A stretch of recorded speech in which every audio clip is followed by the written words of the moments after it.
ce que je veux faire, tu ne le sais pas maintenant. Plus tard, tu comprendras. Peut-être qu'à la lecture de ce passage d'évangile, comme moi, vous avez pu avoir comme une brève impression de déjà-vu.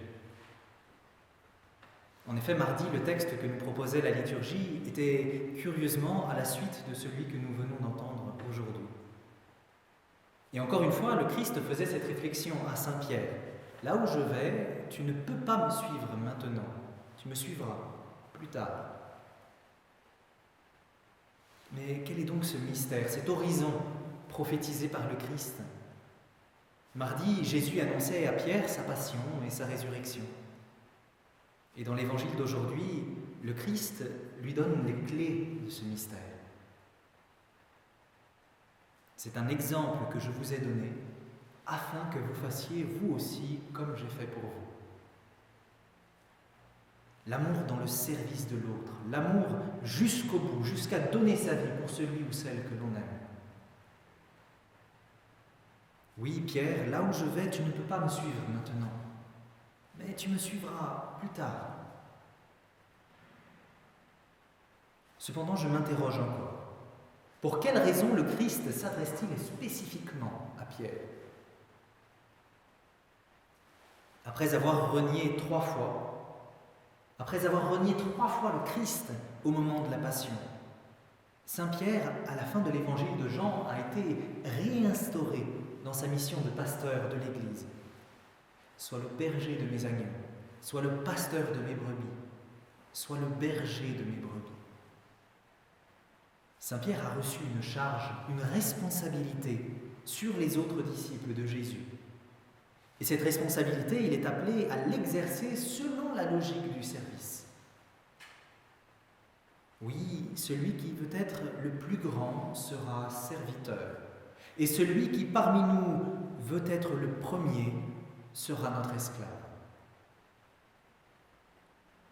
Mais si nous cherchons bien au fond de nous-mêmes, nous savons que cet enseignement vaut en fait pour chacun et chacune d'entre nous.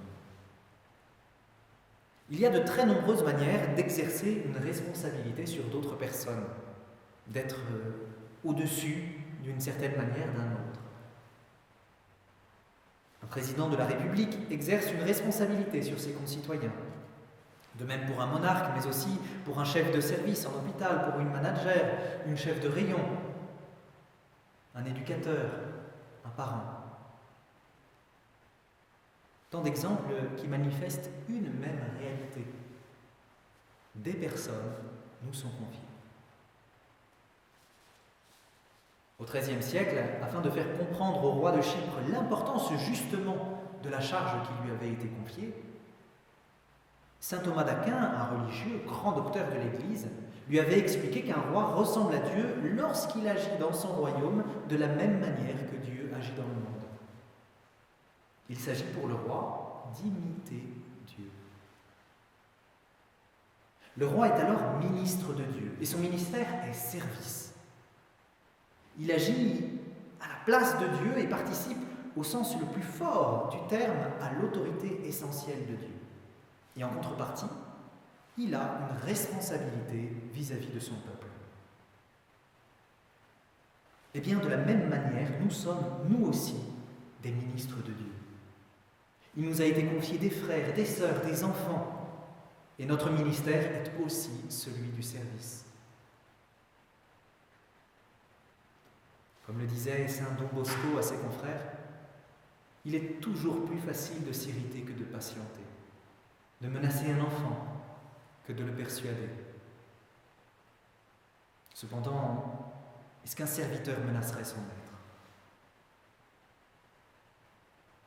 Oui, considérons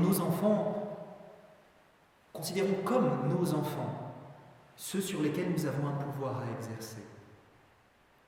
Mettons-nous à leur service, comme Jésus qui est venu pour obéir, non pas pour commander. Redoutons ce qui pourrait nous donner l'air de vouloir dominer, et ne les dominons que pour mieux les servir. C'est ainsi que Jésus se comportait avec les apôtres, en supportant leur ignorance, leur rudesse et même leur manque de foi. Il traitait les pécheurs avec gentillesse et familiarité, au point de susciter chez les uns l'étonnement, chez d'autres le scandale, et chez beaucoup l'espoir d'obtenir le pardon de Dieu. C'est pourquoi il nous a dit d'apprendre de lui à être doux et humble de cœur. Pas d'agitation dans notre cœur, pas de mépris dans nos regards, pas d'injure sur nos lèvres, pas d'agitation dans notre cœur. Ayons de la compassion pour le présent, de l'espérance pour l'avenir.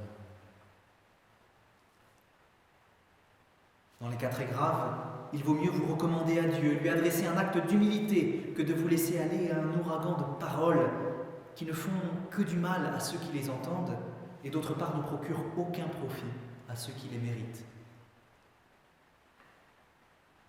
La clé de notre sainteté se trouve dans le service. Voici le plus beau des témoignages. Que le Seigneur fasse de chacun et chacune d'entre nous des serviteurs et des servantes pour nos frères, pour le salut du monde. Je crois. Amen.